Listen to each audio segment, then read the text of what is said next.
Good morning. Welcome to Pandesal Forum here at 83-year-old Kamuning Bakery Cafe. We have very distinguished speakers today. Saka today pala, December 7, is one day before the eve of the start of World War II. In 1941, December 8 was the start of World War II in the Philippines. So we are here with people who are helping remember history, World War II history. Kasi during World War II, the Philippines was one of the main theaters for the war in the whole world, and one of the most courageous nations on earth fighting against invaders was the Philippines. We have with us distinguished speakers. Nasa kaliwa ko, kanan ko, Congressman Roman Romulo. I will properly introduce him later on during an introduction for opening statements. And then beside him is Mr. Mike Villarreal, National EVP of the Veterans Federation of the Philippine Sons and Daughters Association, and others I will introduce him later also. And then Attorney Dennis Correggio of the Flowers for Lolas, a group of advocates for comfort women victims. And later on, we'll acknowledge also Wartime Heritage Guild, the enactors sila of World War II and history enthusiasts helping promote history. We will invite our speakers to give their opening statements, after which we will invite the media to ask questions. Many of our media friends are in Zoom or Facebook Live. Today we remember World War II heroism and struggles of Filipino veterans and heroes of World War II, and promoting history and upholding peace in Asia. We start with our special guest. Si Congressman Roman Romulo is not only one of the most brilliant legislators in the Congress today, from a very respected family of patriots and veterans. His great-grand-uncle, Carlos P. Romulo, was, I think, the first Filipino ever to win the Pulitzer Prize for Journalism. I read his life story. He was a major in military rank when World War II started in the Philippines. That was December 8, 1941. I remember reading, he was in Intramuros yata, editor of a newspaper, when they started bombing the Philippines from Japan. Si Congressman Roman Romulo is not only a very good congressman of Pasig City, siya din ang prime mover behind House Bill number 5719 to encourage college education nationwide, to integrate a comprehensive study of World War II history, especially the struggles and heroism of Filipino soldiers during the war. Let us welcome Congressman Roman Romulo for his opening statement.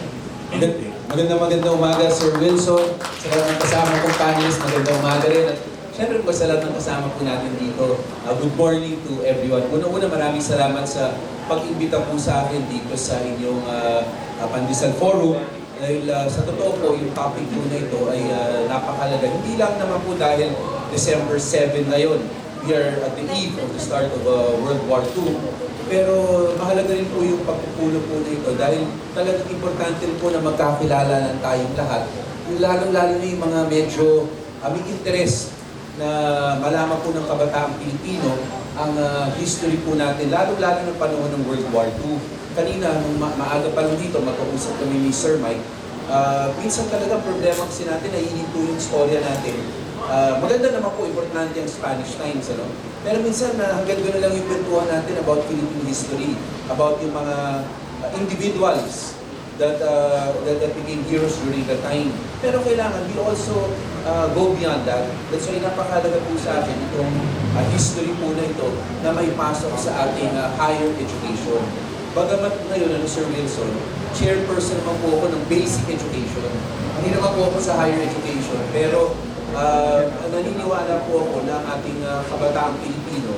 Kasi ito, tandaan natin nung dati there was a time mo ba sumubi yung Luna? Naging ano yan box office sa atin Ano yung pinapatunayan nun? Of course, magagaling naman yung actor naman talaga natin.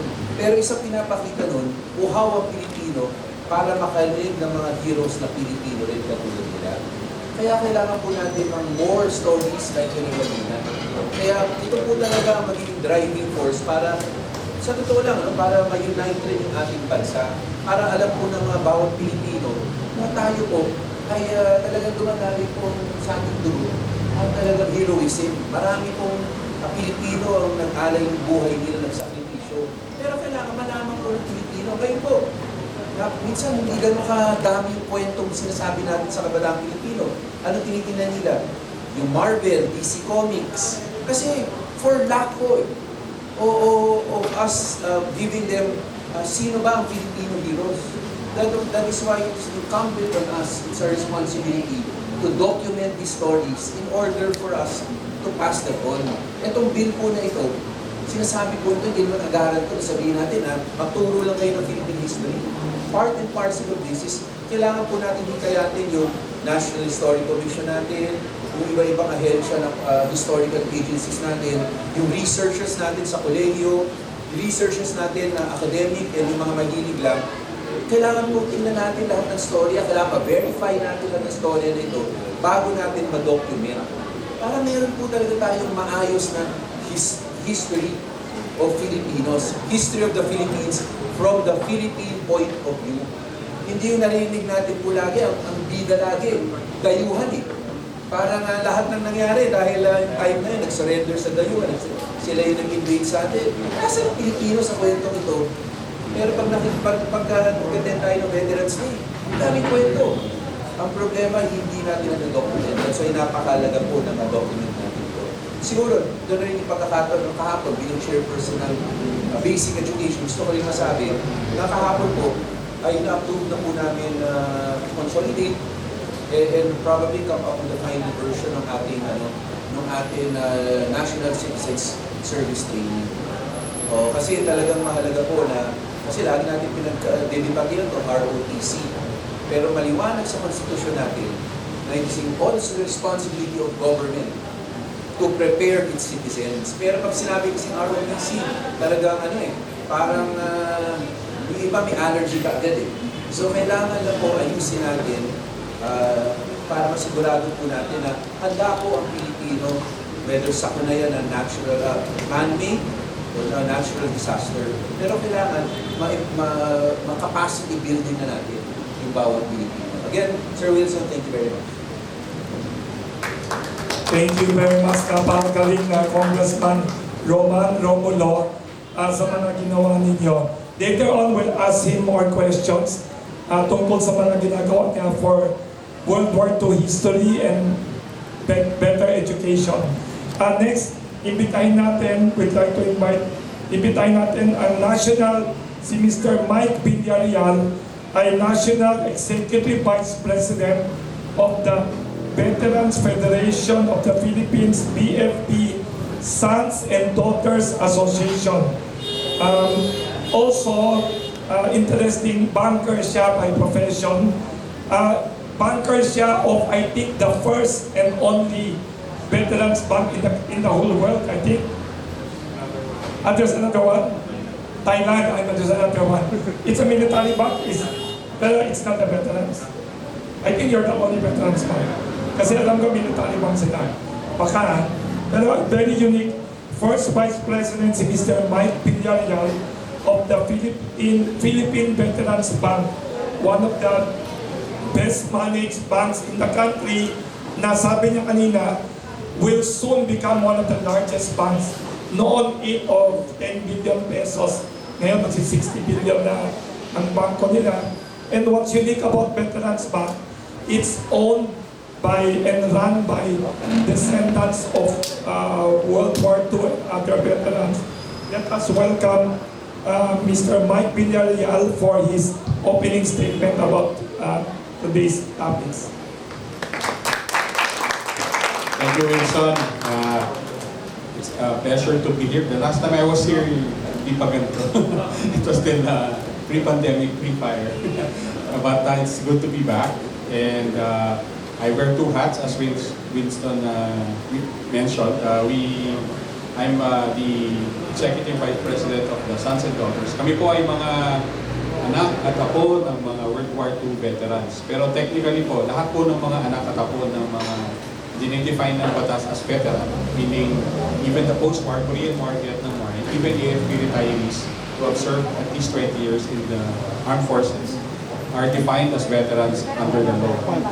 And nabanggit nga ni Wilson na the new Veterans Bank Charter was signed into law last year by President Duterte. It effectively expands the bank's capital, authorized capital stock from 100 million to 10 billion. Plus, it also allows other veterans to join the bank as investors or stockholders. Dati kasi World War II lang, kaya pwede na mag-invest ang ating mga retiradong AFP members. Ako rin po ay, as I said, EVP ng Sons and Daughters, and ang advocacy nga po namin is to remember at i-preserve yung kwento ng aming mga tatay, nanay, mga lolo at lola. Sila po yung mga tinatawag namin nung dumating po yung gera 81 years ago. Actually, today, we remember normally Pearl Harbor, di ba? December 7th, no? Pero actually, just a few hours later, because of the difference in the time zone, binam na rin yung Philippines. No? It was a very coordinated attack by the Japanese Empire. From Taiwan, they sent planes to key cities. No? So all the major Americans, remember we were still a US colony back then, a Commonwealth of the Philippines. And binam po yung key military establishments. No? So like yung bases in Clark, Subic, Camp Chanhae, yan po yung mga binomba noong December 8th.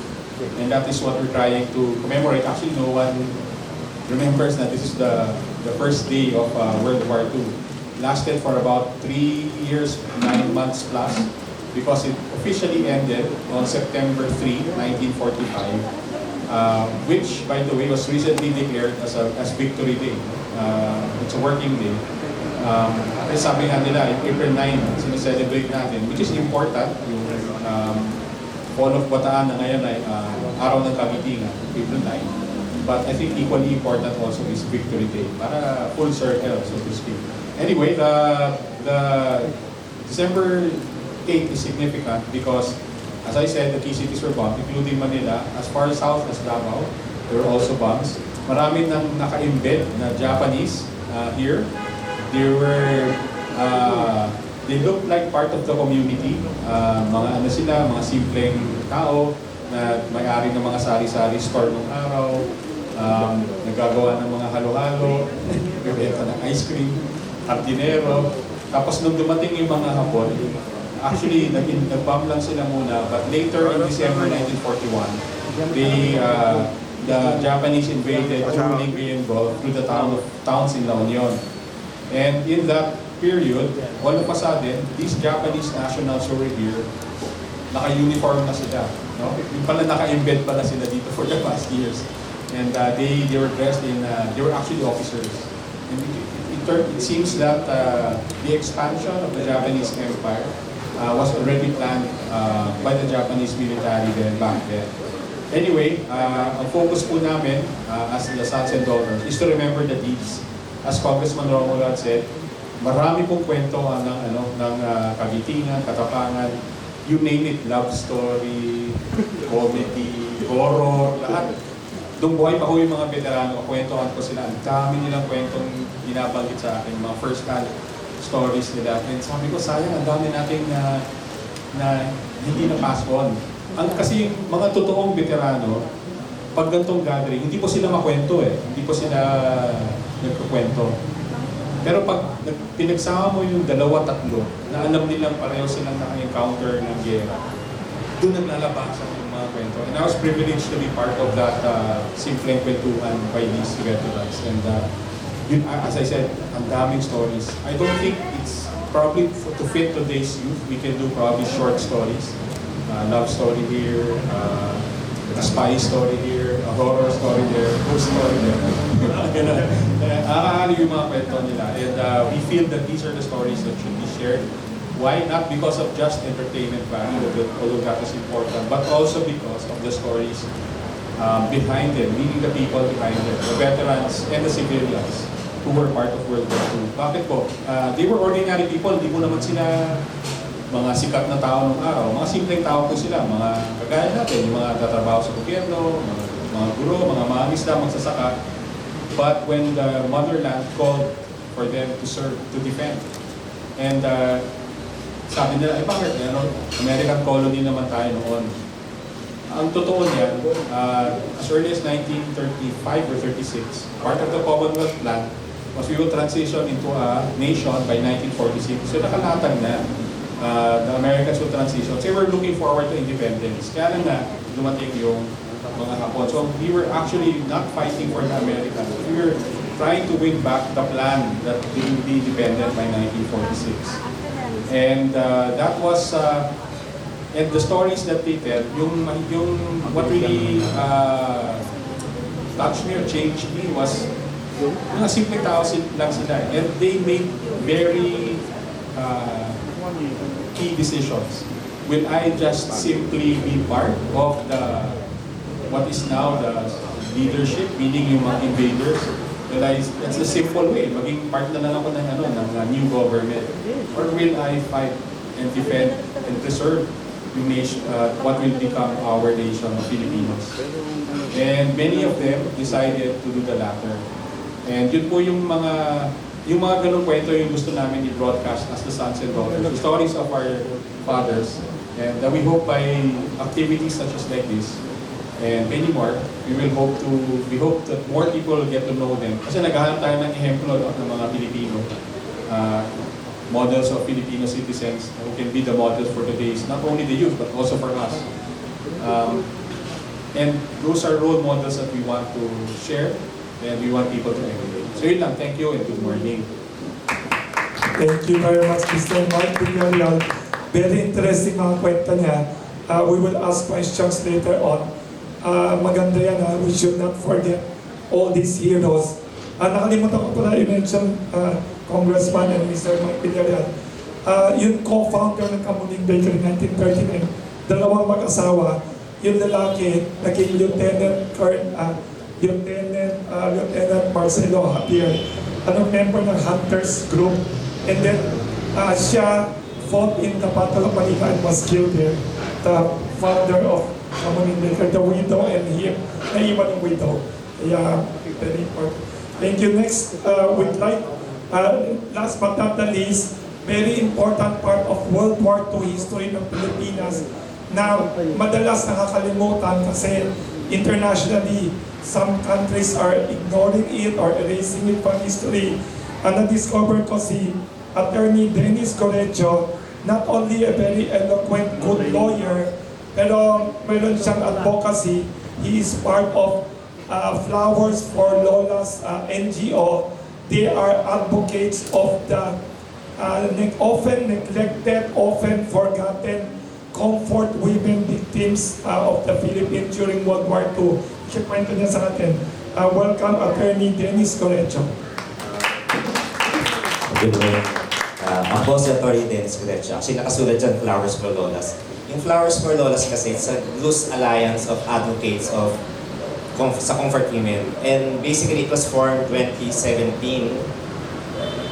December 8. December 8, na-form siya anniversary tomorrow dahil yun yung in-install yung Lola statue sa Rojas Boulevard. Siguro, you're all familiar what happened to the Lola statue in Rojas. It was installed December 8, 2017, tapos ni-remove ng April 2018 dahil daw yung gagawin yung drainage. Tapos pero sabi namin kasi during that time, there was nandito yung mga Japanese officials, tapos parang nagkaroon ng pressure, tanggalin siya. So tinanggal siya doon, tapos binalik muna namin siya sa artist para hanapan siya ng ibang lugar. And when we were supposed to reinstall it sa Baclaran noong August 2019, after a year, nung natanggal siya doon, nawala na siya. And ang sabi sa amin nung artist doon ay may kumuha daw. Sabi, ang ano naman namin doon, it's impossible na bigla na lang yung maglalaho. Why? Because it's 4 meters, tapos mabigat siya. Before mo makuha yan, ay meron yung, you have to pull it the crane. And yung Lola statue na kasi na yun, it's meron, pag tinignan mo yung design niya, meron siyang flowers. Yung damit niya, yung kanyang damit ay may design of flowers. It is in parang recognition of yung mga lolas natin. Actually, nung time ng giyera ay mga bata yan, mga teenager, mga 8, 9, 10, teenagers, 14. And during that time, ang tawag nila, ay dinakawan sila ng kabataan nila. Why? Kasi, kinuha sila sa mga bahay nila, tapos ginawa silang, dalawang term na ginagamit ay isang sexual slavery, isang sexual violence. Yung sexual slavery, ito yung mga binahay na matagal, tapos ginamit sila na paulit-ulit, and isa na nga dyan si Lola Rosa Henson. Lola Rosa Henson came out 30 years ago din. 1992. And at that time kasi, I was still a reporter for Today newspaper, and ang bid ko noon ay yung human rights. And naglabasan si Lola Rosa Henson. Lumabas siya September 1992 dahil nagtawag sa radyo si Neila Sancho. She just passed away ilang months ago.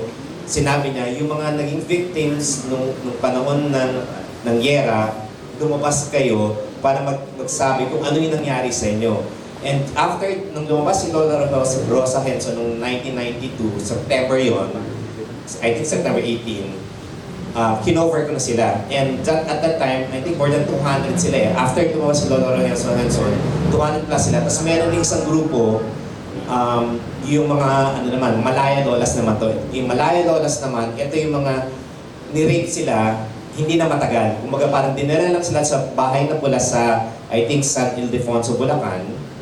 Tapos from Mapaniki, Pampanga, sinunog yung nila dyan, yung mga bahay nila. Tapos yung mga lalaki doon, I think iba ginilitan, yung tinanggalan ng ari nila. Tapos pinatay nila sila, dinalas sa bahay na pula. And doon sila ginamit.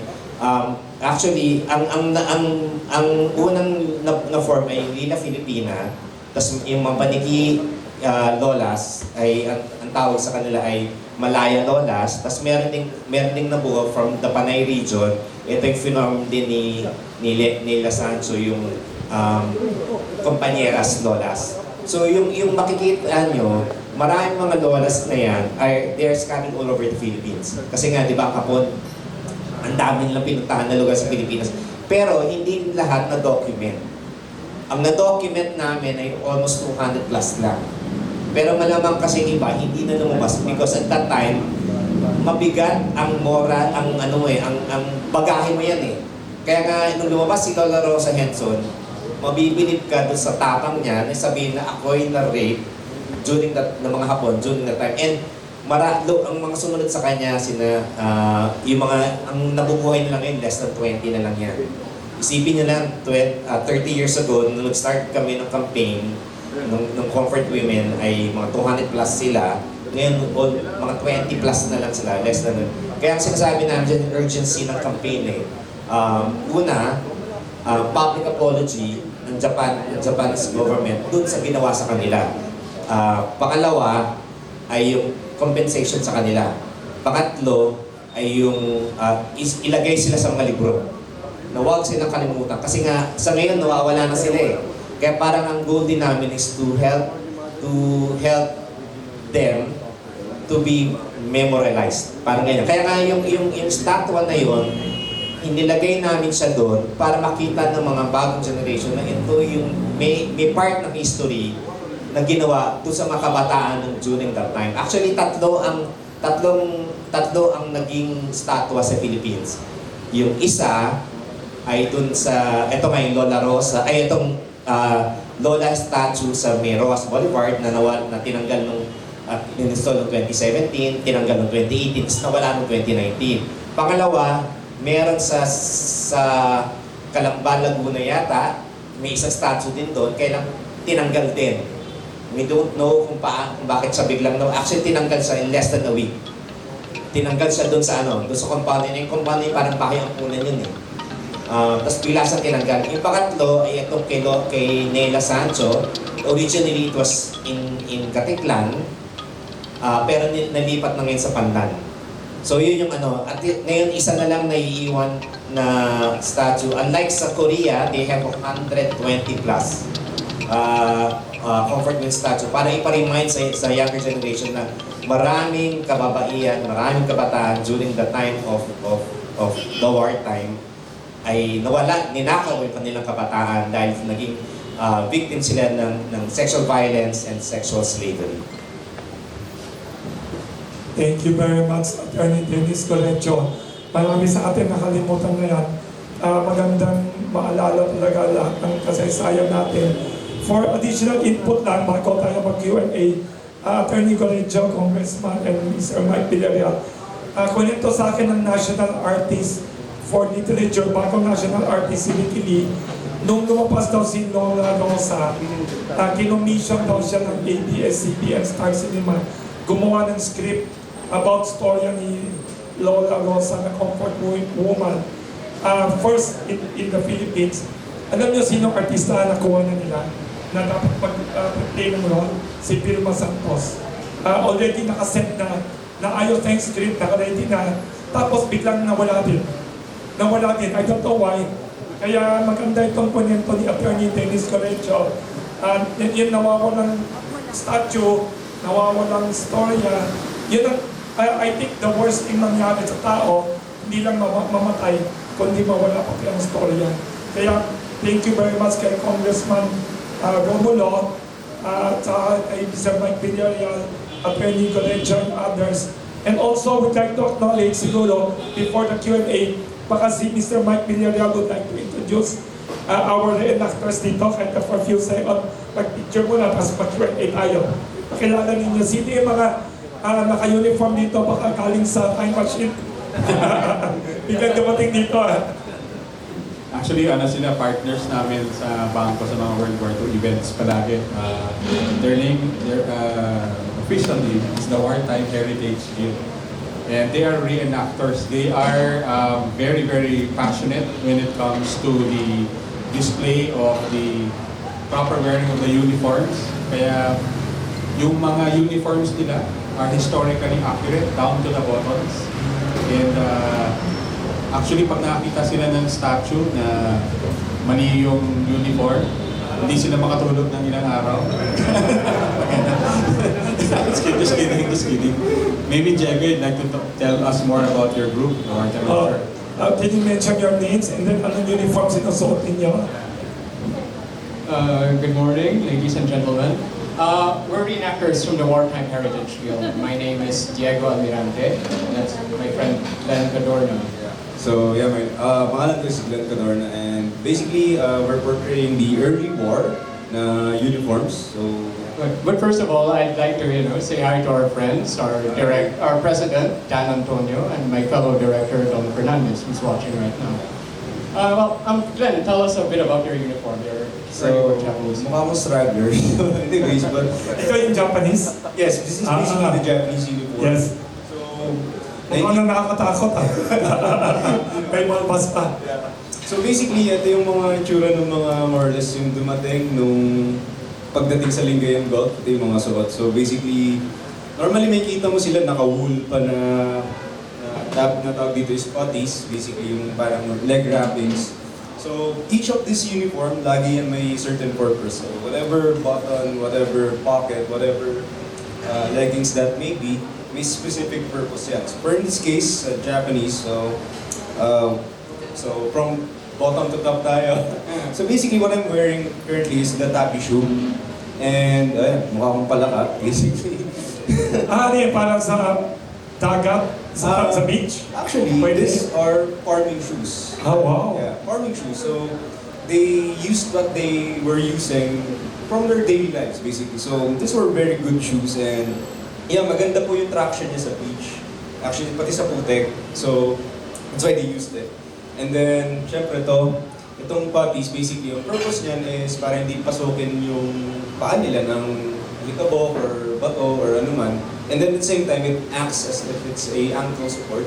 So, actually helps when you experience wearing it. Kasi parang mas madaling umakyat, yeah, mas madaling, or matitisod ka or matatalisod, hindi ipitik yung ankle mo. So, May technology pa. yeah, there's a lot of technology in this simple thing. And then, obviously, my tunic is, this is the early war version. So you can see metal pa yung buttons. And then, as the war progressed, basically, the supplies were cut short. So, minsan, nagsusource lang sila ng mga local materials from whatever country they had invaded.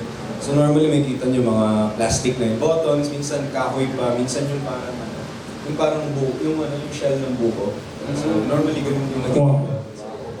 Then, normally, itong wool na cap na to, nagiging cotton na rin. So, yeah, literally, shortage of supplies. Yeah. So, this is the uniform early war, basically. In my case, I'm wearing the uniform of a Philippine Scout lieutenant during the early war.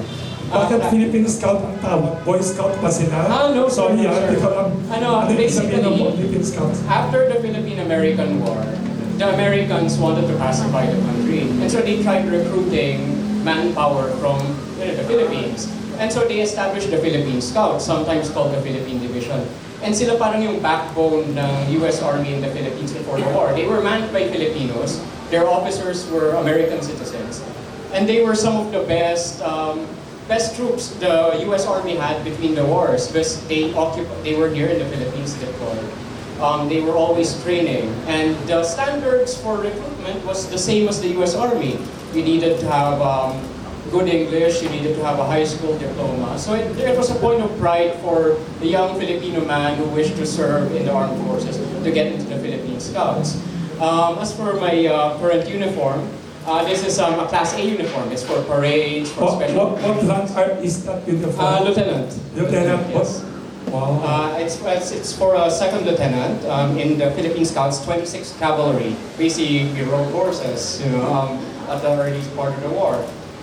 My uniform itself, it consists of a tunic, Class A tunic, visor, cap, your regular service shoes. These are your everyday shoes. These aren't the combat boots. This is really a dress uniform for my rank. Now, the cross belt here, M1912 cross belt, visor cap, completes the look. I got the insignia made during production, but the coat itself is original. Wow.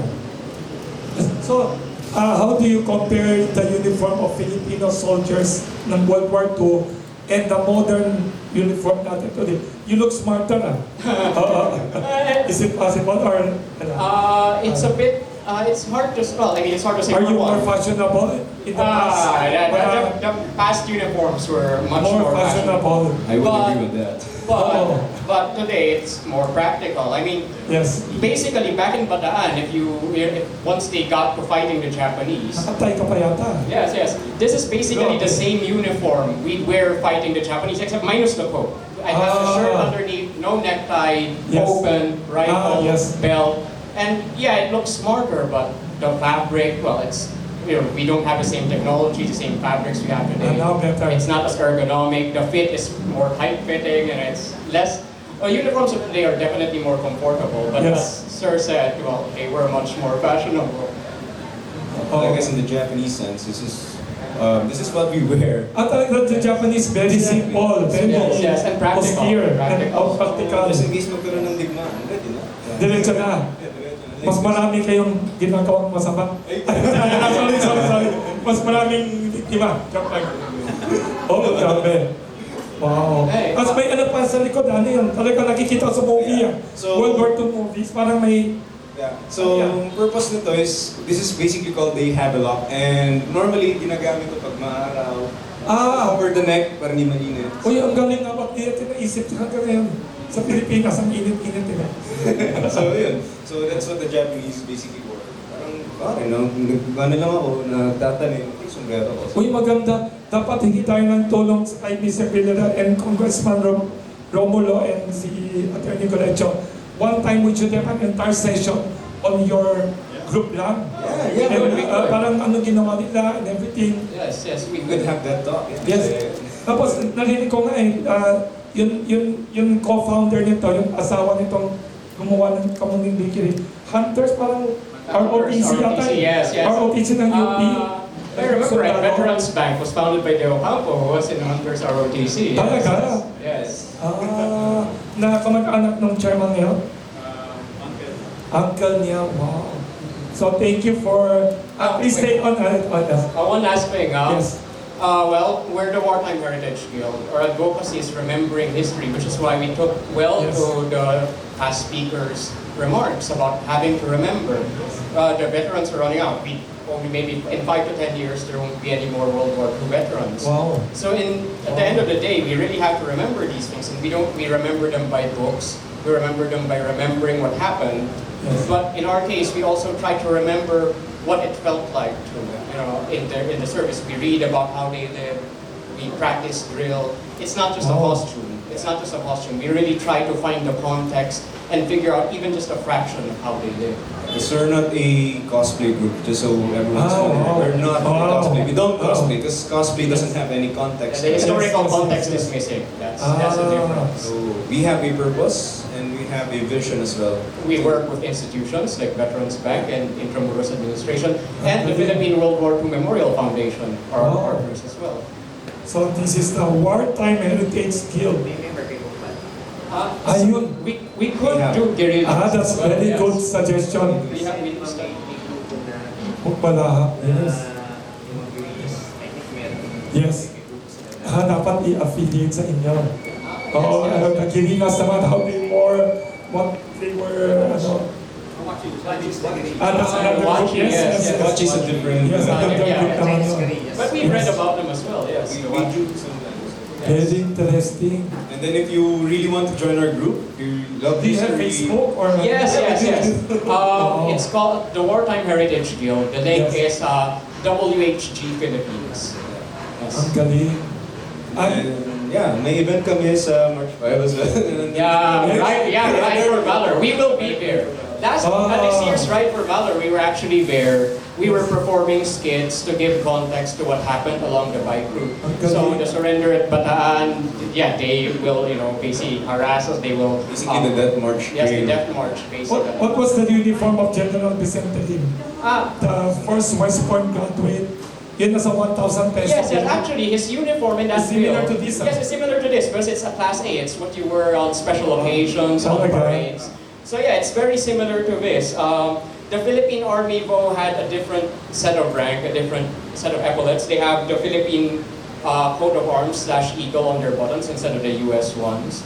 But yes, General Lim's uniform, as per Yes. the 1,000 peso bill, was very similar to this one. Yun nga, nakita ko parang ganyan. Oo. That's it. Thank you, you're Same very... but different You bodies. should be part of movies also. Yes, we also do. We do. Wow. Yes, if there's a historical Wow. film, we can either extra in it or we can consult. Wow. And we have all the equipment. We can also rent it out. Documentaries and movies, we do that too. We should have another session just with you only.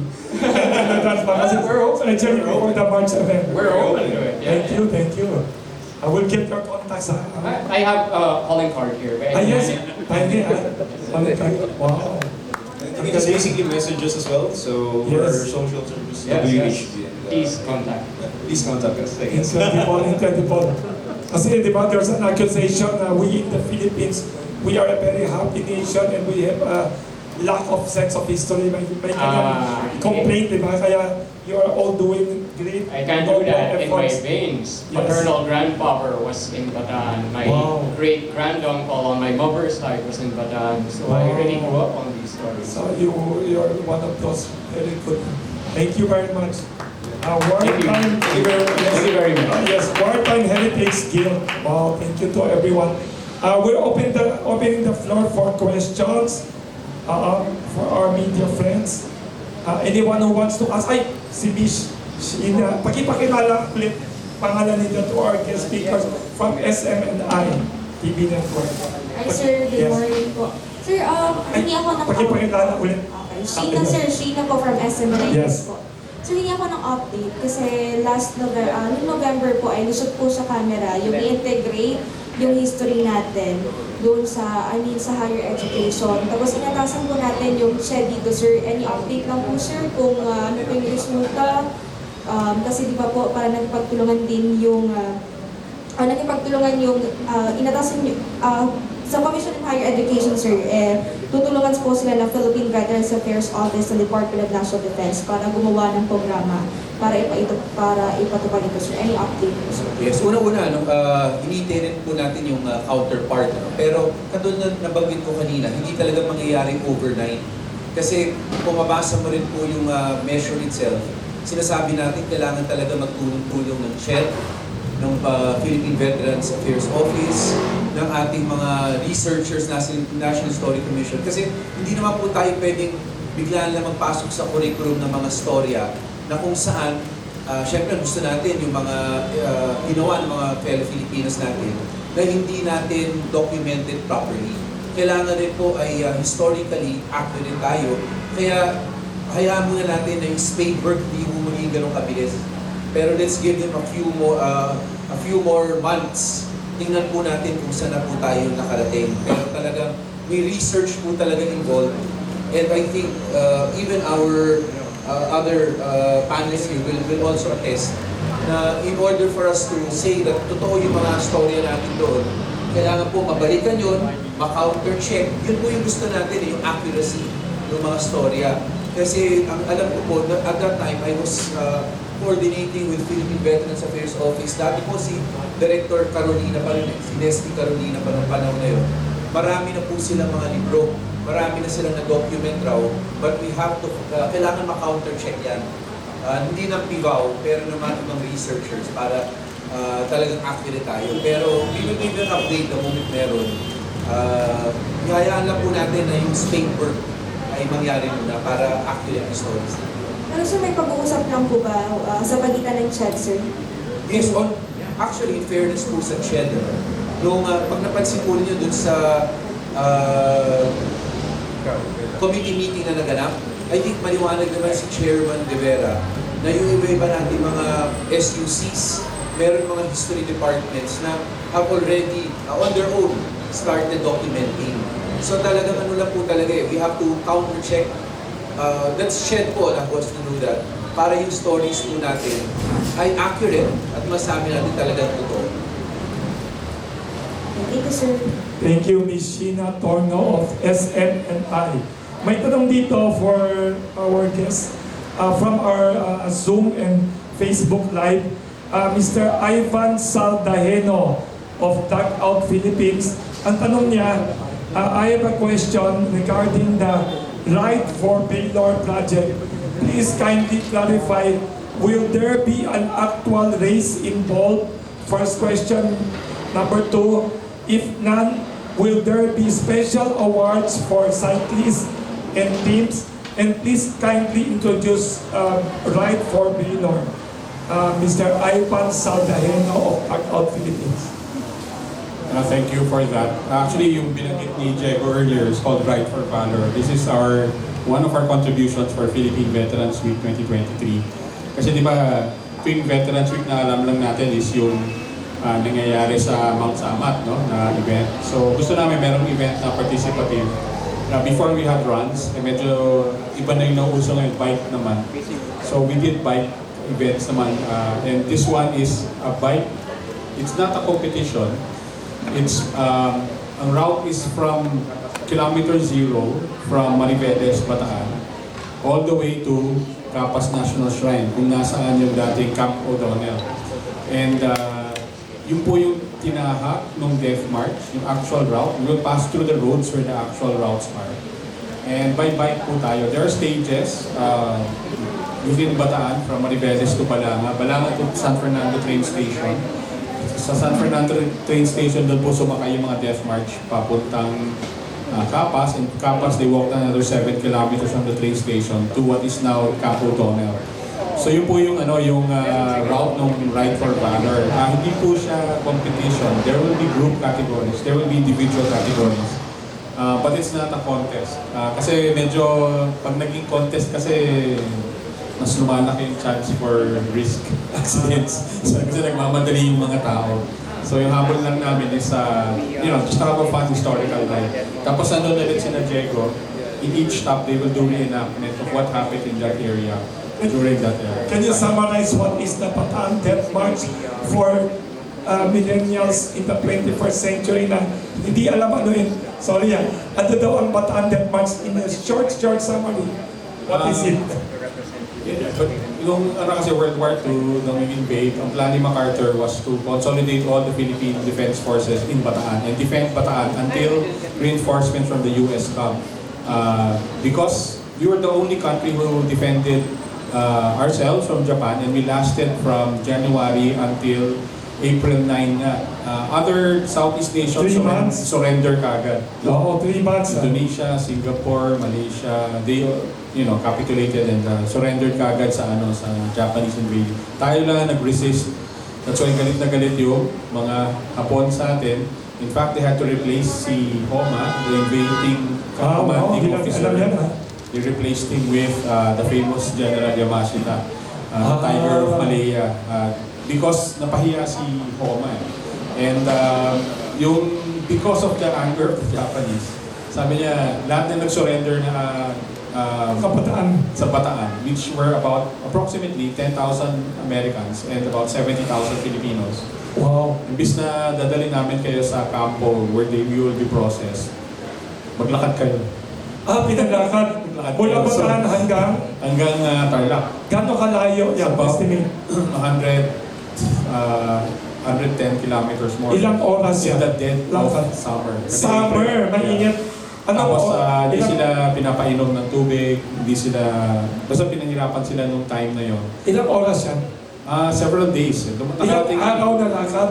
Ang lakad. Grabe. By batches yan. Ang first na dumating sa Kapas, if I remember correctly, is mga around April 11 or 12. Wow. Kasi April 9 nag-surrender, April 10 nag-start sila mag-march. And then, many died along the route.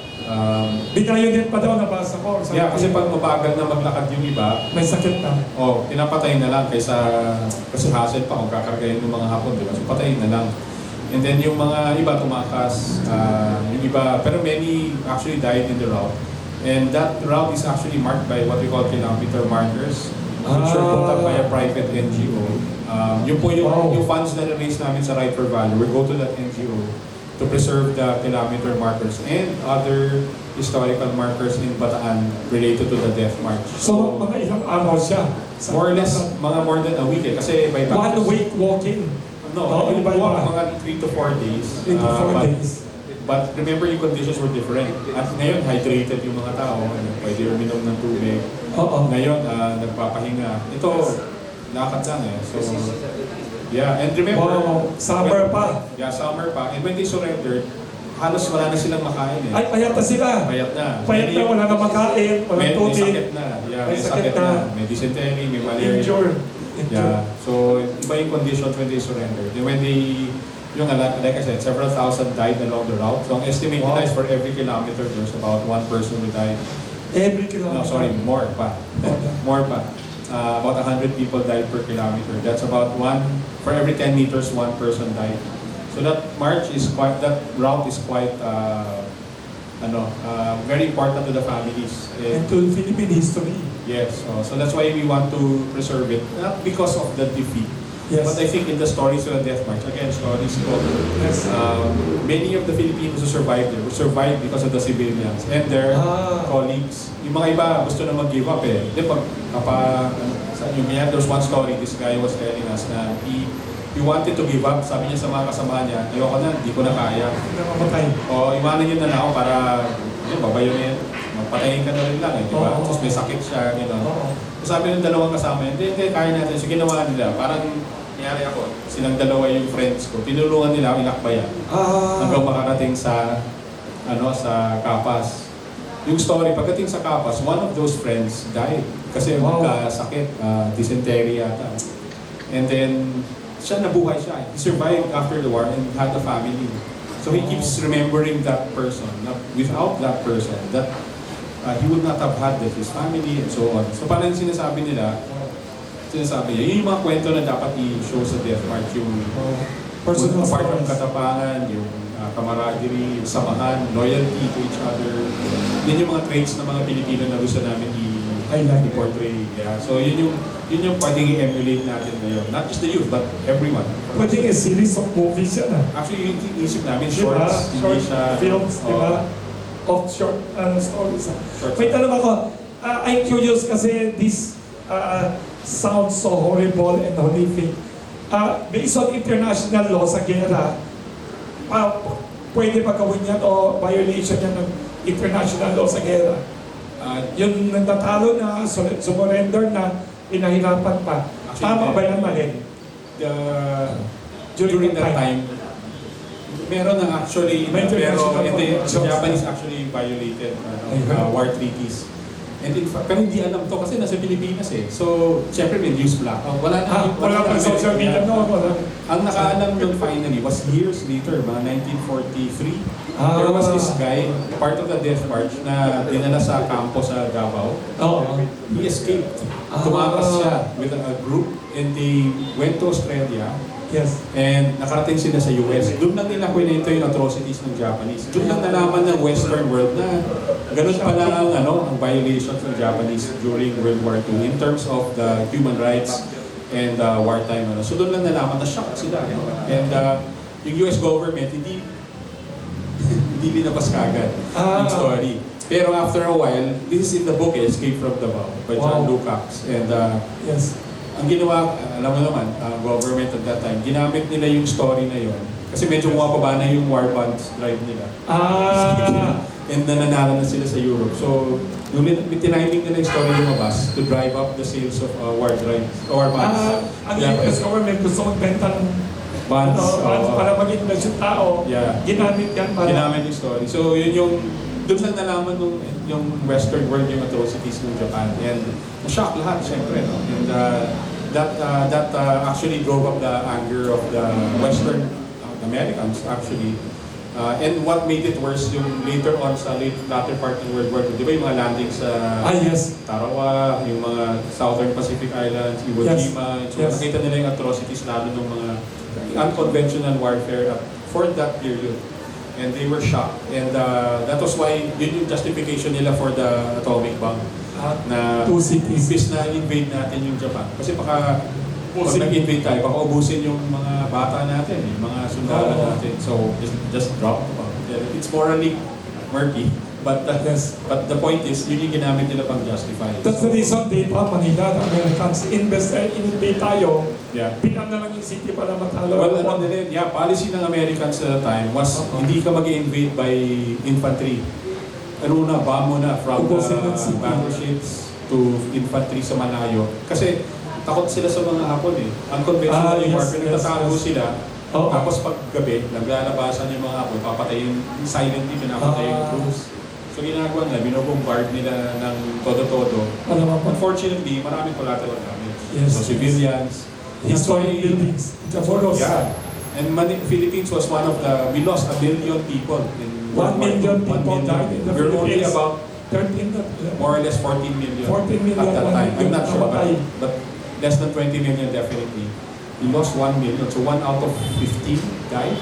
Wow. And I think sa US ang namatay lang mga 400,000. Yes, konti lang sila. Kasi malayo sila sa Vietnam. Tayo, mostly civilians yung namatay. And so that's may adya. Yes. Kinikwento mo na yan. Congressman. Kaya sabi mo kailangan ng short stories, di ba? Yes. Pre-pandemic, 2019, Yes. we had a new law that we passed. Binalik po natin institutionalizing good manners and right conduct sa K to 3. Wow. Ang purpose po nun is to give stories to the young ones na yung good manners and right conduct, kailangan natin, hindi importante ang pera.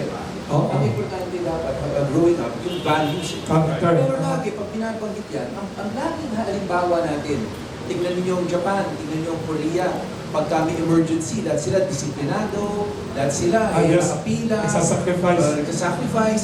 Pero yung yung Bataan Death March, made that into short stories.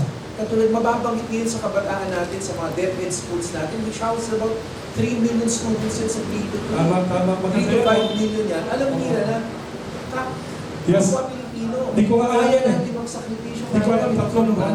That would be perfect short stories sa GMRC natin na sa subject.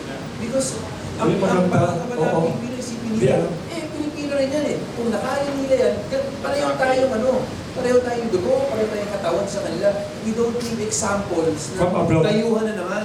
Kailangan Pilipino na. Saka 3 buwan, nagulat ako sa sinabi niya. Exactly, even that All these story. countries pala, nag-surrender tayo, we resisted 3 months. And in fact, we would have fought some more. Kaya lang the Americans said, tama na, surrender na. At saka walang pinatawag ng enforcement. Inuna ni Europe kasi kamag-anak nila. I heard. Di ba, nawala daw si MacArthur, may chismis. Tumakas pumunta sa Australia. Iba na.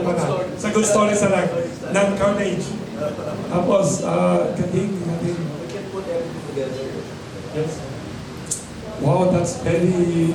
akala ko marami na ako alam sa kasaysayan. Ang dami pa lang nilang kwento.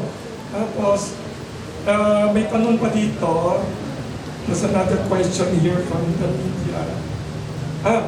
May tanong dito. Ano daw kay Attorney Gorecho and the other guests dito, ano daw latest update sa mga kaso ng comfort women? Kasi may nagtanong dito, there was a case that went all the way to the Supreme Court ng Pilipinas. Tapos parang may controversy na may justice na binaliktad yata na biktima ulit ang comfort women.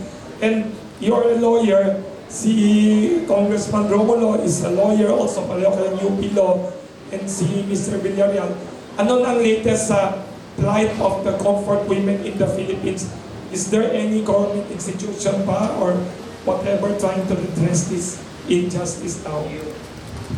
Yung case na binabanggit, I think it's Vinuya. The Vinuya case wherein may grupo na mga, actually taga Pampanga yun eh, yung Mapaniki group, the Malaya Lolas, ang ginawa nila, they filed a case asking for the government to represent them in running for the compensation public apology. Kaya lang, nung dumating sa Supreme Court, ang sinabi ng Supreme Court, that's not within the jurisdiction of the court to dictate the government to do.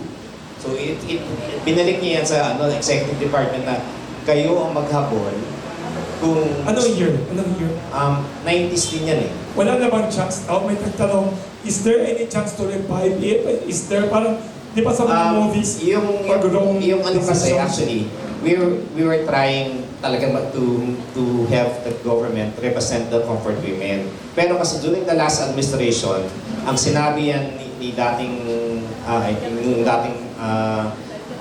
admin, ang sinabi nila, payag na kayo. During the Japanese Reparation Act. Tapos, why are you trying to get to revive the issue? Ang sinabi naman ay, hindi yan kasi the comfort women surfaced only years after 1992. So, ang Reparation Act is, I think, 40s yan eh. 1940s yan eh. Yes. So sabi namin, hindi yan yung ina-ask ng grupo ng comfort women. We were asking yung tatlo nga. Public apology for what they did dun sa yung mga bata noon. Kasi mga talagang 10 yan. Yes. Tapos, yun nga, yung just compensation and to be included in the history na huwag silang kalimutan. Kaya na we're asking ngayon yung mga na i-document ko sila habang nandyan pa sila. Eh, kaso ngayon ilan na lang sila. Kasi when they went out in 1992, mga 200 yan. Siguro ngayon, banggitin ko lang yung parang isang statement or yung galing kay Lola Estelita D. Isa to sa mga nung last year, and ilang months ago lang, yung nag-anniversary sila ng 13 September, kinuwento niya, ito yung niya, in English basahin ko lang kasi I wrote the story lang, sabi na to ni Lola Estelita. Sabi niya, I tried to fight back when I felt pain. Pangit, mayroong ginagawa sa kanya. The Japanese got angry, held me by the head, and pushed me to the table. When I regained consciousness, the Japanese was gone. A woman told me, next time, not to fight back because you might get killed. Kasi nga, marami talaga doon kapag sinasaksak, parang yung kinakwento sa bataan, kapag hindi na, papatayin ka na lang. Sa kanila, kapag nag-resist, pinapatay din yung mga isipin nyo doon sa kung saan sila binahay, marami sa naninig na sumisit. Kasi minsan, hindi nila nakikita yung mga kasama nila. Meron nga dito, magkakapatid sila kinuha eh. Tapos, hindi niya nakita yung mga dalawang kapatid niya until nakita niya yung body na lang. Ito nga sinabi niya, so every time when I was being raped, I would just cry and cover my eyes. Kasi meron isang statement na sinabi ni naman, ito, yung kwento naman ni Lola Narcisa. 12 siya nung kinuha nun eh. Lola Narcisa Claveria. Ang sabi niya, yung kinuha yung parents niya, sinunod yung buong bahay, buong village nila. Tapos, yung father daw niya was skinned like a water buffalo. Siyempre, at a very young age, makita mo yung tatay mo binabalatan as a white buffalo. Tapos, nung hindi daw masagot mga tanong, kasi yung dalawang siblings niya, 4 and 5, binayonet. Kasi wala sibling daw sa kanila eh. 4 and 5 years old. So, siya, kinuha, yung dalawang kapatid niya na 4 and 5, binayoneta.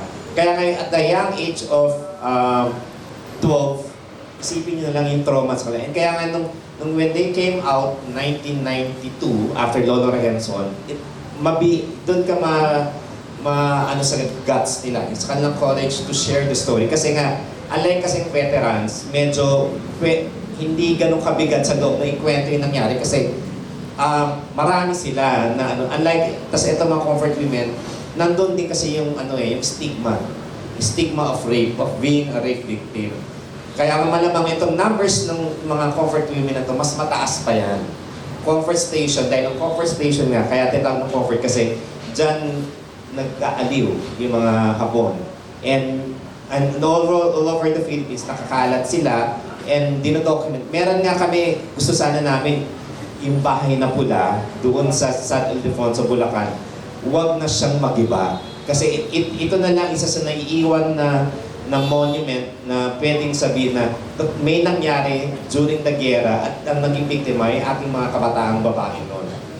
Sa ngayon kasi pag pumunta ka doon, parang makikita mo na lang yung yung mga poste. Hindi na siya pula eh. Kasi nawala na yung mga dingding na pula niya. Ang makita mo na lang yung mga bakal or kasi it's a mansion. Sino may-ari ng mansion? Yung may nabasang illusorio or something? Ay, parang illusorio yata yung And during that time, isipin yung ang layo ng Anong town siya? San Ildefonso, Bulacan. Pero they're from Mapaniki, Pampanga. So, pinilakad sila after sunugin yung bahay, yung baryo nila, pinatay yung mga lalaki, dinala sila doon, tapos doon after nun, iniwan yata sila sa takatakas. Pero yung iba kasi, weeks, for example, Lola Rosa Henson. Lola Rosa Henson, weeks yan, bago siya pinakawala, ang nagpakawala sa kanya is yung Cook Balahap yata. Kinuha sila nung tumatakas sila. And yung unfortunately sa iba, hindi nag-survive during that. Kasi at the fragile body nila, yung bata ka eh. Isipin mo na rapin ka ng ilang beses, yung katawan mo bibigay, tapos yung iba naman hindi na kinaya. Mentally ha. Kaya nga yung iba, after that incident, yung naging comfort women sila, it took them years na tahimik sila. Actually, yung nagkaroon kasi ng play doon sa UP, before the pandemic, yung tinatawag yung Nana Rosa na play. And ginawa yan para sa mga comfort women. And isa nga doon sa sinasabi, sa kwento nila ni Lola Rosa Henson ay yung everyday nagsusulat siya kung ano yung nangyari sa kanya. Pero nilulukot niya. Kasi ayaw niyang may makalaman kung ano yung nangyari. Kasi nga, ang lakas-lakas ng stigma doon sa kasi sa ngayon pa lang eh, pag na-rape ka, ang tagal ng babae bago lumabas yan. Kasi isipin niyo nung... If ever lumabas. Diba, sila, lola na sila eh. Parang ang naging burden kasi sa kanila, paano ako lalabas if andyan yung mga apo ko, malalaman nila, ang lola nila ay na-rape nung wartime. And kaya nga marami pa yung comfort women na hindi namin na-document. Dahil takot lumabas or namatay na nung lumabas si Lola Rosa Henson. Hindi siya tulad ng veterans na madaling i-document kasi ito, hindi lahat nakalabas. Tapos, meron documentation ngayon sa Philippine. And I just came from Korea. Doon, kinausap ko yung comfort women group and I saw one of the of the statues nila na nakaharap sa Japanese embassy. Yung parang nakatingin lang na malayo na sabi niya, tingnan mo ang ginawa mo sa amin. Batang babae na nakaupo sa silya na nakatingin ng parang blanco nakatingin sa Japanese embassy, sinasabi na ito ang ginawa mo sa amin, tingnan mo kami, tingnan mo kami pabalik. I also saw the statues kasi sa San Francisco, California naman. Doon naman, may 3 bata, tapos may isang lola. Yung 3 bata, isa doon Pilipina. May Korea, may Chinese, and may Pilipina na 3 tabi-tabi, magkakahawak. Tapos nasa baba, may lola na tingin sa kanila. And kaya nga pagdating sa ng Korea, malaki ang attachment ng mga Koreano sa Philippines kasi isa tayo sa tumulong sa kanila nung Korean Wars eh.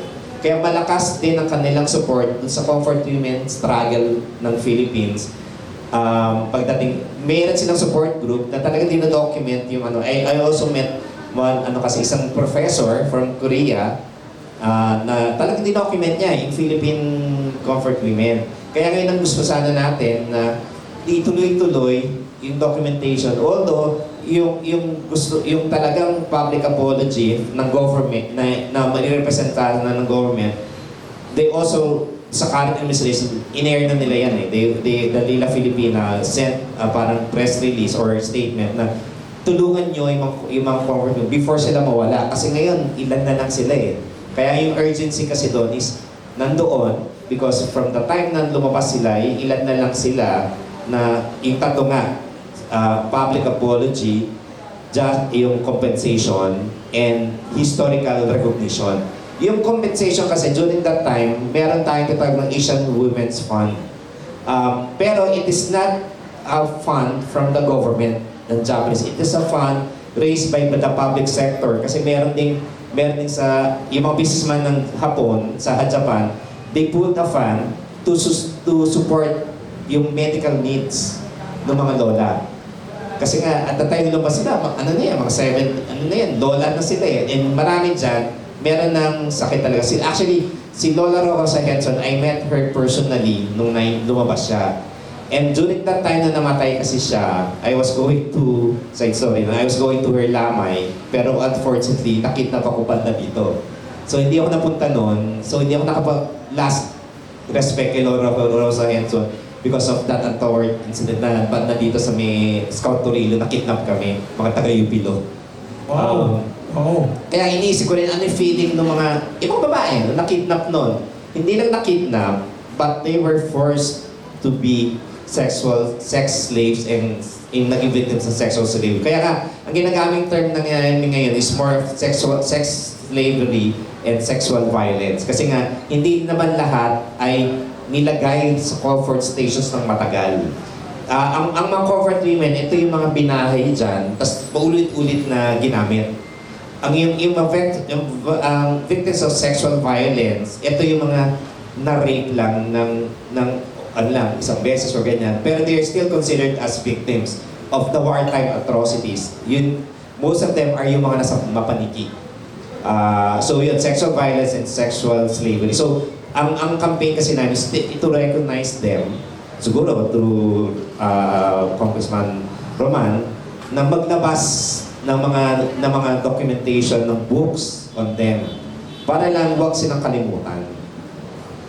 May tanong pala ako, may nagsabi sa akin, bakit doon sa paniki target, is it because narinig ko, yun ang center ng hope guerrillas na to? Yes, actually, ang una nilang dapat gagawin lang kasi sana is susunugin, wipe out, patayin. Kasi nandun ako balap eh. Parang nandun sila naka-station. Against sa Japanese. So doon nagpuntahan yung mga Hapon para i-suppress yung group balhap. Ang nangyari lang kasi nakita nila yung mga babae, mga bata, kinuha nila. Hindi lang mga lalaki ang tinarget nila, but pati yung mga bata na babae, yung Malaya Lolas, pinalakad sila. After nilang ma-witness na patayin at yung maraming doon sa mga sinabi ng kanilang kwento, yung mga lalaki tinanggalan ng ari. Tapos yung iba, sinabit pa, tapos sinunog, habang nasusunog yung bahay, sinunog yung mga nila, mga kamag-anak nila, kapatid, tatay, tapos pinutulan ng ating iba, dila. Tapos after nyan, saka sila binitbit from Mapanikit to yung Bakay na Pula sa Bulacan. Kaya nga kung minsan makakanood kayo ng films na ginagamit yung Bahay na Pula. Kasi doon, minsan horror films ang ginagamit yan eh. Kasi nga ang bigat-bigat sa dibdib na may nangyari na gano'n kadami. Pero hindi lang naman kasi yan doon. Marami ring comfort stations ay na-identify, I think more than 12 all over the Philippines. And marami nga sa Panay. And yung mga doon, yung mga grupo ng lolas doon, they were called as Campañeras Lolas. And yun ang medyo nag-form din doon ay si Nela Sancho, kamamatay lang niya. After niyang mag-base doon, kasi dati ang tinutukan niya yung Lila Filipina. Yung Lila Filipina is medyo nationwide yan. And siya, dinala niya yung mga lolas sa Tokyo ng mga 2000 yata o 90s, late 90s. Nag-testify yung sa Tokyo People's Tribunal. Doon kasama ang mga comfort women na nag-testify. So I think sa Philippines, 5 yata nag-testify na ito nangyari din sa Philippines. Kasi nga, ayaw i-recognize ng Japanese government yan. Meron kasi sinasabi doon, may nationalist group kasi ang mga sinasabi na hindi naman kayo pinilit eh, kayo ay prostitute. Meron dyan na merong grupo ng mga nasyonalista nila na sasabi na binayaran kayo. Dahil ito ay may kontrata na merong brothels, dadalhin yung mga babae dyan, tapos doon magpapalipas ng gabi yung mga Hapon, tapos yun. Pero, meron ding mga academicians na sabi, mali ang interpretation mo. For example, sa Philippines, pwersahan niyang dinala doon. So, hindi posibleng tinatawag ng mga prostitutes yung mga yan. At the age of 9, 10, 12, posibleng prostitutes yan. So, merong grupo talaga na they discredit the campaign of the comfort women. Kami, the Forming Flowers for Lolas, after mawala yung statue, it's a loose alliance ng inaano lang namin to help them be remembered. Na huwag silang mabura sa Although yun nga, inaano na sana, siguro kay Congressman Roman, tulungan na makarating sa mga estudyante natin na yung mga lola ngayon ay naging victims ng bataan nila, ninakawan sila ng kanilang kabataan. Thank you very much, Attorney Dennis Corregion and all the other speakers dito. Maganda yung ginagawa ninyo. Remember, heroism o kabayanihan ng mga sundalo, veterano, tapos huwag din kalimutan ang mga storya ng mga biktima ng gera. So, the Philippines is a place of heroism and ang daming kasaysayan nangyari. So thank you very much again to all the speakers. We have time for only one more question. Anyone here? Baka mayroon pa kayong question and last question for the 3 speakers. Kasi tapos na ang time natin. There's a question here by Zoom. Last question. Ano ang next plans ninyo about World War II history? O siguro, yung tanong niya pwede sa closing statements of our 3 speakers. Yes.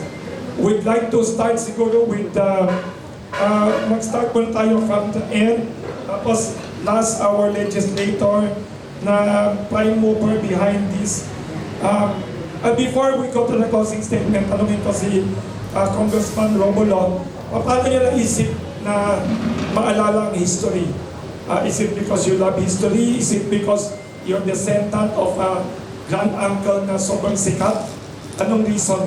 Bakit yung naisip ka? Katulad ng binanggit ko kanina, Sir Wilson, ang totoo din, napapansin ko naman sabi nga kanina yung General Luna na movie, nung lumabas yun, talagang pinagsayo ng Pilipino Ang Pilipino, talaga para makita ng iniidolo nila, yung isang hero na Pilipino rin. And ang dami mo natin pwedeng maikwento sa kanila. Ang problema nga, hindi documented Ang problema, yung mga storya, iba-iba may alam, pero hindi talaga natin na-document. Kaya talagang we have to go towards that direction. Pangalawa, Sir Wilson, isipin po ninyo, Bakit yung ibang Asian countries? Medyo may unity sila, may nationalism, may patriotism. Samantalang tayo, we have stories, kakakwento lang sa atin ngayon, yung tungkol sa Bataan Death March na yun, na kung saan nagtulungan talaga. Kung malaman na ng kabataan natin yung mga story na ito, siguro itong mga team maging unified force natin. Thank you very much. I would like to thank you very much to Congressman Romulo. I would like to invite all the speakers for their closing statement sa very important topic na to. Let us start muna from the extreme right, si Attorney Dennis Gorecho for your closing statement. What you hope the government and the public will do to remember World War II. And In behalf of the Flowers for Lolas, actually, we're trying to, again, reinstall another statue. And hopefully, magkaroon na kami uli ng budget para makagawa uli kami ng bagong statue. Ilalagay namin sa Baclaran. simbahan. And para lang, at least, yung tatlong panawakan namin doon sa mga ating comfort women ay magkaroon ng katuparan kahit na statue lang kami. Paalala na mga ating mga lola ay mga kabataan nakawan ng kanilang panahon nila at magkaroon sila ng tatlong hinihingi. Public apology, tapos nandyan yung compensation, and yung pangatlo ay i-recognize na sila ay naging part ng history, yung kanilang maradilim na nakaraan ay huwag kalimutan. Yun po ang in behalf of Flowers for Lolas. Thank you very much, Attorney Dennis Gorecho, advocate for comfort women victims, Flowers for Lolas. Next, Mr. Mike Villarreal, National Executive Vice President, Veteran Federation of the Philippines, Sons and Daughters Association. And of course, first VP ng Philippine Veterans Bank for your closing statement. For the VFP Sons and Daughters, actually our first term, ang president pala namin is Deputy Speaker Raymond Mendoza. And I'm the national EVP, and our term started December 2019, right before the pandemic. So we couldn't do much kasi karamihan na activities ng Sons and Daughters ay physical events. So ngayon po medyo bumabalik na, and actually we have our national elections tomorrow. We hope that we will, Congressman Deputy Speaker Mendoza and I will win again, and we hope that from here on in, we can continue yung activities. Ang isa pong aming hinihingi is number one, i-recognize yung mga sons and daughters. Kasi nationwide po kami, different regions, different provinces and municipalities. And maging part po kami ng mga local anniversaries ng World War II. All over the Philippines po, napakaraming events, no, ng World War II na hindi, sometimes yung ibang NGOs talagang masipag, pero karamihan hindi pa ganun ka-active. Pangalawa, we plan to get also budget, hopefully, from the national government. And ang purpose naman po nun is to strengthen and enhance yung mga local memorials, no? Magkaroon kasi, and then to train the members of our association to become the historical tour guides. Kasi pag sa ibang country, pag may tourism doon, usually historical sites yung pinupuntahan. Dito, iba yung priority ng DOT. Although, nakausap na namin ng people from DOT, and they're very much willing to discuss. And we plan to establish memorials around the country. Local battles, significant events, and then magkaroon ng konting memorial na I think would be significant. Not just a slab, something that would stand out kung tawagin. And then last is that we want to perpetuate the memory through different activities. Sa Veterans Bank naman, as I said, we are owned by the World War II veterans. Actually, there are only about less than 2,000 left, if I'm not mistaken, World War II veterans na buhay. And many of them, fortunately, were able to talk to and preserve some of their stories.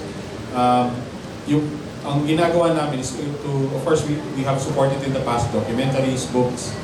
We are planning to do events that would perpetuate their memory, pero at the same time, hindi yung usual.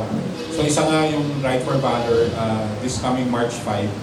It's a bike event for bikers. You can go only 40K PH, 40K na kilometers. Or you can go the entire route na 110 kung kaya. Yung pinaka-grueling yung yung paakyat ng Maribel, zigzag siya yung paakyat. But the rest are relatively rolling plains, no? From Bataan to Tarlac. Wala na kayong marathon o hackathon? We might have we call it the Freedom Trail. This is in partnership with Tibao. Yung may grupo na mag-march from to reenact the death Gano'ng march. kahaba naman? Mga ganun din, 160 kilometers. 160? Paglalakad, gano'ng matagal yan? Mga yan, less than 48 hours. Yung mga 48 hours ang lakad? Kasi you have to stop and you have to eat, you have to rest. 48 hours so 2 days? Yes, pero tapos ang gagawin namin, May tirahan? meron naman, may stops. Wow. Then, pero ang nangyayari kasi is we don't walk during the Yes. nangyayari noon time, You walk 9 time? night time. Para, May certificate pa sa mga Oo, meron naman. May bragging rights. Uy, maganda yan na promise, mag-usapan niya yan dito Sure. about that event. So yun po, yung mga activities na gano'n yung ginagawa namin. Para iba naman yung, medyo siya, participative. Tapos apart from bragging rights, makakatulong ka if you join. Yes. Kasi may fee siya. Yung fee niya Yes. goes to raising funds to preserve the World War II martyrs for the Battle of Bataan. So yun po yung aming forthcoming activities. Ang galing that is Mike Villarreal of the Sons and Daughters Association ng mga veterans and first VP ng lumalaking Philippine Veterans Fund. Before we go to Congressman Romulo, baka may short statement lang from the Wartime Heritage Guild na nag-costume talaga, nag-effort. Hindi lang costume basta kahit saan-saan lang. Hindi to costume na hindi pinag-isipan. Nag-research sa history, ang daming Can you give closing statement about your group and how people could join you or support you? And before you speak pala, thank you to special guest natin. May suki kami dito sa Kamuning Bakery, Mr. George Cham. History buff, Tagupan, Pangasinan, civic leader and businessman na respected from Tagupan. Thank you, Mr. George Cham, for dropping by. Yes, Wartime Heritage Guild, pakilala your name again and closing statement. Well, me, I'm Diego Almirante, and this is my friend Glenn Cadorna. We're of the Wartime Heritage Guild. I guess I'll give a closing statement, keep it short, and then I'll give it to Glenn for his closing statement. As for what we do, that it's not just a costume, it's well researched. We only put it through, we always look at it through the lens of context. It's that simple. It may seem complicated, the research, the work, all the effort, but it's simple and that it's the only way we believe it could be done. Yeah, and we believe in 100% historical accuracy. Because what's the point of us telling history if it's not accurate, right?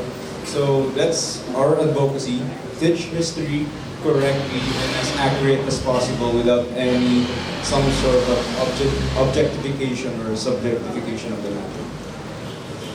And then we're not cosplay again. So, yeah. As for recruitment, well, I think we already mentioned our Facebook page. We're always open to messages, inquiries. So yeah, just visit the Facebook page, WHG Philippines, Wartime Heritage Guild Philippines. Okay. Thank you, sir. WHG Philippines, Wartime Heritage Guild. By the way, yung nasa right side, Filipino soldier ang suot niya. And nasa left side, costume ng Japanese soldier siya. Uniform, pero hindi siya Hapon Huwag niyo siyang barilin Last but not the least, we'd like to invite for closing statement the very outstanding legislator and history advocate, Congressman Roman Romulo, and grandnephew of the legendary Carlos P. Romulo na naging general ang rank by the end of World War II. And of course, more important, anak siya ng very outstanding legislator and statesman, former Foreign Affairs Secretary Alberto Romulo, na magaling na tatay niya, Congressman Romulo. Maraming salamat Sir Wilson, kay Sir Mike, Sir Dennis, sa lahat po na dito. Hopefully po, alam mo, pinag-uusapan natin Sir Mike, 101 years ago na tayo. Matagal na tayo na na nag-umpisa. 81 years ago pala tayo nag-start ng ating war. Dito na po tayo muli. Pero lagi kasi storya lagi. Baka next year, ganito na naman tayo, Sir Wilson, pagkikwentuhan natin sa yung comfort women po natin. Since the 90s, si Sir Dennis has been very active, I think, in helping out. Si Sir Mike has been active with the veterans. Pero ganito po tayo lagi. Magpupulong-pulong tayo, pag-uusapan po natin dito. May plan tayong lahat. Tama po yan, sinabi ni Sir Mike. Sabi nga sa akin at one point in time, pag pumunta kang South Superhighway o North Diversion, makikita mo mga road signs. Kailan yung next stop na McDonald's, Jollibee, saan yung exit. Pero yung mga historical sites, dati wala talaga eh. Ang importante kasi, kailangan natin talaga maantig ang puso ng bawat Pilipino. Kailangan malaman po nila yung history nila. And if we do not put this into writing, every year po, ito lang gagawin natin. Mako-commemorate lang po tayo. That's why we really have to put it in writing. Kailangan po natin gawing, in a way po, mas mass-produce para magka-significant portion of the population. Maanting ang puso po nila. Madali po, even yung mga sinasabi natin, pagsasama-sama natin para mako-commemorate yung tulong po sa comfort women, hindi po magiging a handful of people lang. Pero kailangan po talaga magtulungan tayo para a significant portion of the population has their heart in what we're doing. Pero only stories, only true stories will be able to do that. Kaya sana po talaga magkasama-sama tayo. Maraming salamat po muli sa ating lahat. Thank you very much again to Congressman Roman Romulo, also to Mr. Mike Villarreal, to Attorney Dennis Correcho, and of course, special thanks to Wartime Heritage Guild, the two young soldiers dyan. Thank you to our media friends for joining this Pandesal Forum here at Kamuning Bakery Cafe. Let us remember history. Tomorrow is the anniversary ng attack on the Philippines, December 8, 1941. Hopefully, we will remember history, the heroism of our soldiers, the struggles of our victims, comfort women and others. And as a token of our appreciation, may tradition dito sa Pandesal Forum ng Kamuning Bakery